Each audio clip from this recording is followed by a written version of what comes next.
What's up, guys? Welcome back to the channel. My name is Wayne McKnight Jr. and you have entered a zone of growth, development, and perspective. So today, I want to share a perspective with you. I want to talk to you all about the way that I view problems. This specific perspective has allowed me to be very productive and proactive in the midst of certain problems, where problems sometimes can cripple you and stop you in your path. I want to share a perspective with you that can hopefully help you navigate and still continue to move forward as you meet certain challenges in your life. I'm going to start it off with a story, and then we're going to dig into the content of how I see problems. And I'm hoping that it can be something useful, something helpful, something that you can apply to your life that will enrich your experience as we all take this journey. So let's hop inside so we can get this thing going. See you inside.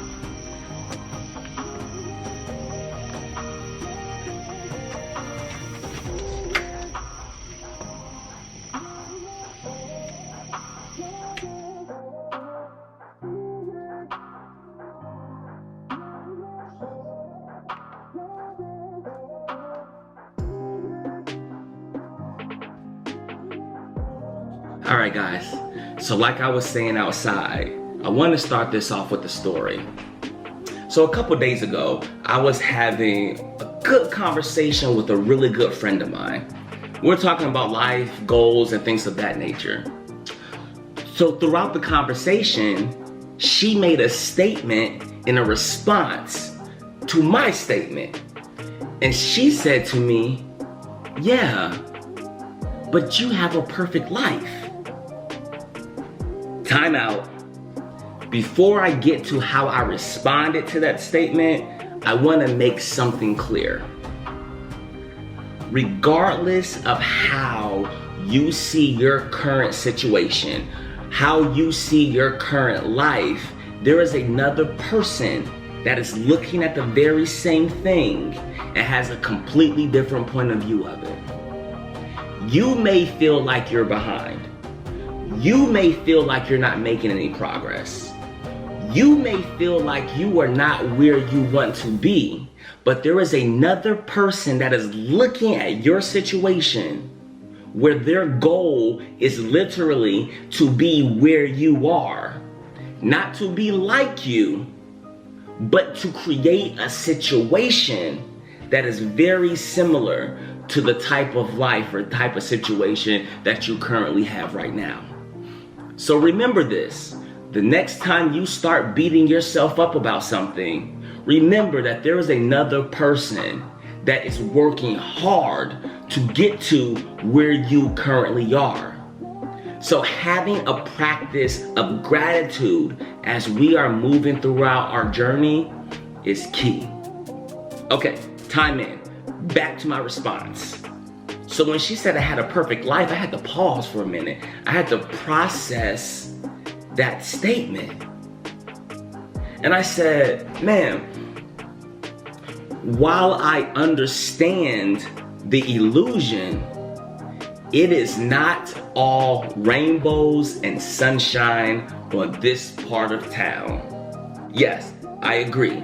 I am extremely blessed, but I've worked extremely hard to get to where I am right now.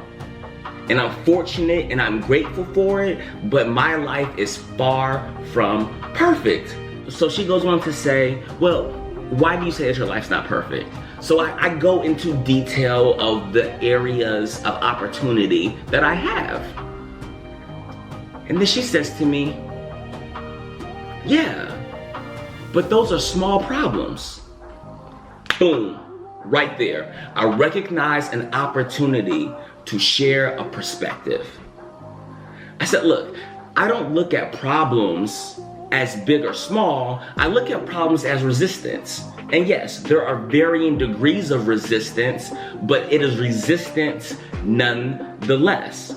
So regardless if it is a high level of resistance or a lower level resistance, I have developed a certain set of disciplines that help me navigate through the resistance that's right there in front of me. I have developed a playbook, something in which I can work from to help me navigate my problems. I liken it to lifting weights.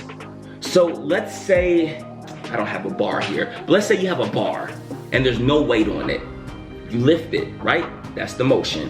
Then you put 10 pounds on each side. You lift it. Again, that's the motion. Then you put 20 pounds on each side. You lift it. Again, that's the motion. 30 pounds, 40 pounds, 50 pounds. The motion never changes. The only thing that changes is the level of effort that you put into lifting the weight. As more weight gets put on the bar, you have to give a higher level of effort. Just as it doesn't matter the level of resistance of the problem, the discipline or the motion stays the same. So it doesn't matter how big or small, when you operate from a foundation that you have created, you can still handle it and navigate it, because we can't control the circumstance. We can't control the situation. We can't control the problem. The only thing that we can control is our effort. So you might be saying right now, Wayne, why is discipline so important? I'm glad you asked. The discipline is so important. And by the way, there is no specific rule or law of the disciplines. They'll be different per person because we process things in different ways. And yeah, there are some universal disciplines, such as identify the problem, create a strategy, move to action, right? But within that, there are certain nuances that you may implement. For example, you may say, I'm going to seek counsel before I make any decisions towards combating this resistance. Or you might say, I'm going to give myself a certain period of time before I make any decisions to combat this level of resistance. Whatever the case may be, we need to create a discipline, and here's why. Having a foundation takes the emotion out of the situation. When we are operating from an emotional space, we tend to act irrational. And it is those irrational decisions that typically make the situation worse than what it originally was. So taking the emotion gives us a clear, focused direction on what we need to do. And it's not based off of whose fault it is. It's not based off of, oh, woe is me, let's have a pity party. It is based off facts. And off those facts, we start moving forward through our disciplines.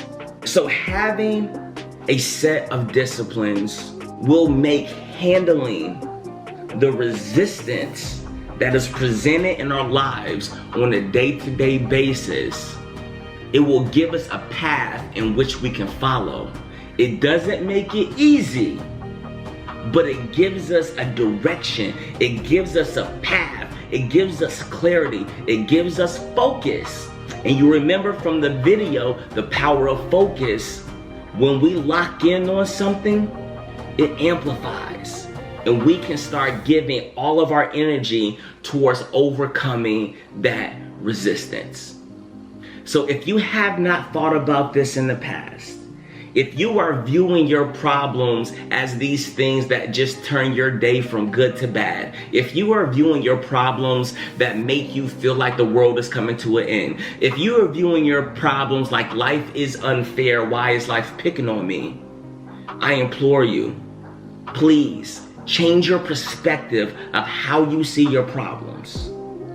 Create a set of disciplines in which you can work from and give your energy to that.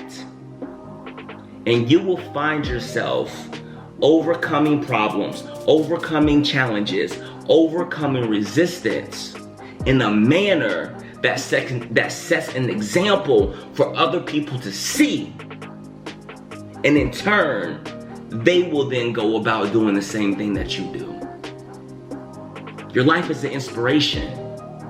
Your life is an example. Let's put things in place. Let's put some systems in place to ensure that we are following through on the things that we were sent to this earth to do. And that's what I have for you guys. I hope this was helpful. I hope that it was useful. And like always, I enjoy my time every video with you guys. Until we meet again, I'll talk to y'all later. Peace.